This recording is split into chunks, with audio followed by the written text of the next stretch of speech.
Hello everybody, how you doing? Good, I hope. So, I recently completed Sonic Frontiers. It's honestly my favorite Sonic game from the last decade or so.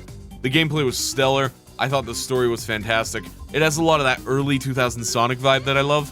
I honestly had a blast with it. There's just one little tiny thing that I had a problem with. The final boss was awful. Now, before you get the pitchforks, let me explain myself. I'm not talking about the bullet hell segment, I thought that was pretty good. It's the fact that the fight had no substance, you know? It was just kind of, you're there, now it's over. You see, my biggest problem with it was, the end was built up as this huge mysterious threat throughout the side stories, and by the time we were properly introduced to it, it was practically over. It doesn't really help that there was really only one phase, since phase 2 is just a couple of QuickTime events. I know that the Supreme fight is technically phase 1, but that fight was also very underwhelming, as it really didn't do much, you know? So with that being said, I'd like to discuss some changes that I would make to the fight, you know, kind of like a big what if.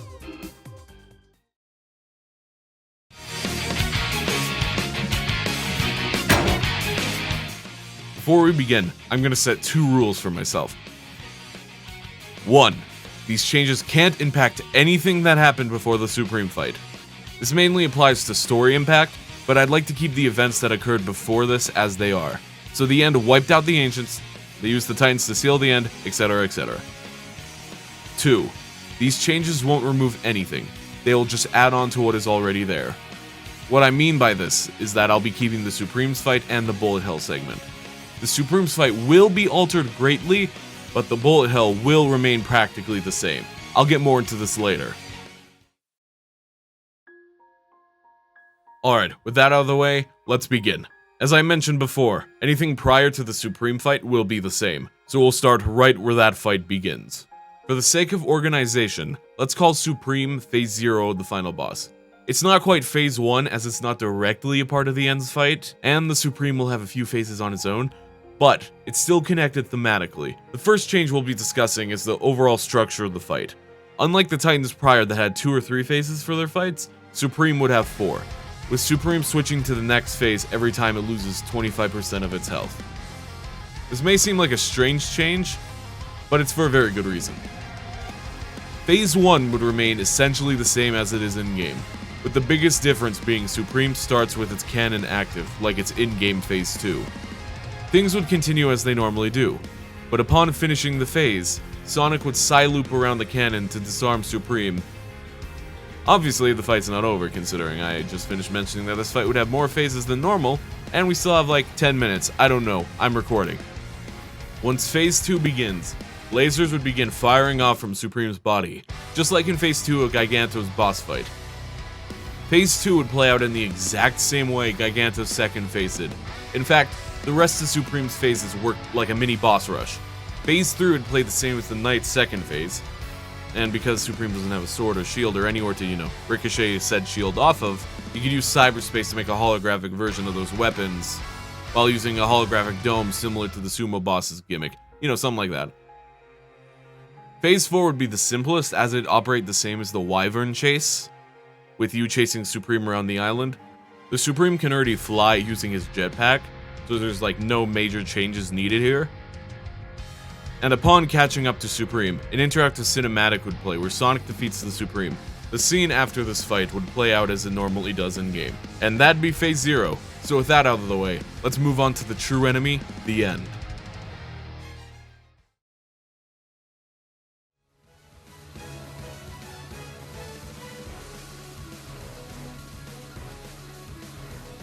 This fight would operate very, very differently from how it currently is in the game. Unlike the original boss fight, where the fight used a mechanic from the last area of the game, this fight will require the player to use the skills they've picked up throughout the course of the entire game. Some of my favorite final bosses are those who test you on mechanics you've mastered throughout the game and forces you to utilize everything at your disposal. So this fight will be like that. This fight would be comprised of 6 different phases, with 3 main phases and 3 mini phases. You would also start out with the max amount of rings that Sonic is able to hold, mainly to give that mechanic an actual purpose. Oh, and checkpoints in between because I am not cruel. Phase 1 would play out very differently from how it is. Instead of Phase 1 being the Bullet Hell segment, that is now Phase 2. Phase 1 would operate as a flight phase, similar to this portion of the Dark Gaia fight from Sonic Unleashed, or the Doomsday Zone from Sonic and Knuckles. For this phase, you will be playing as Super Sonic. You must move towards the end, while dodging asteroids and different attacks from the end. These attacks would be the lasers and the dark and light blasts that appear in the bullet hell segment, as I think it'd be cool to see these from a smaller perspective. Gameplay-wise, it'd play out like the Wyvern's Chase. Oh, and during this phase, Sage in the Supreme would be underneath you, flying towards the end as well. Occasionally shooting some dark and light blasts, you know. The first mini phase would be a combat gauntlet. Sonic would land on the end, and immediately be attacked by corrupted guardians. The mechanics would be relatively simple. Super Sonic would play like Sonic does in combat. The biggest difference being that the animations playing would be Sonic floating, and that Phantom Rush would be active throughout the entire gauntlet. The fight would consist of randomized corrupted guardians with a tower boss at the end of the phase. The second mini-phase would play out like the first encounter with the Knight. A wave of corrupted cyberspace would chase Super Sonic while he maneuvers around obstacles and whatnot. It's a relatively simple phase while still testing the player on their traversal skills. Alright, now that we're done with those, let's move on to Phase 2. Phase 2 would essentially play out in the exact same way it is in the game. No gameplay differences this time. I actually like the use of bullet hell, so the only actual differences I'd make are solely cosmetic. The main one is that because Super Sonic is now on the surface of the end, there would be no golden glow. I also think it'd be kinda neat if you could see a little yellow dot flying across the surface of the end during this. Small thing, I just think it'd be cool. Oh, and the other major one is that the end speech would no longer be playing during this phase. I'm gonna move that to Phase 3 for thematic reasons. This decision will make more sense once we get there, because that's gonna be the big heavy hitter. The third mini-phase would test the player's speed. Using cyberspace, the end would manifest a cyberspace course across its surface. This would play out like a short cyberspace mission, but instead of the timer counting up, the timer would be counting down. Sonic would have to speed through the level in, say, 30 seconds. That being said, this is a concept video, not an actual fight, so the number is solely an example. I don't know how long it would take. So, please don't, try and kill me for that number. Alright, okay, cool, great.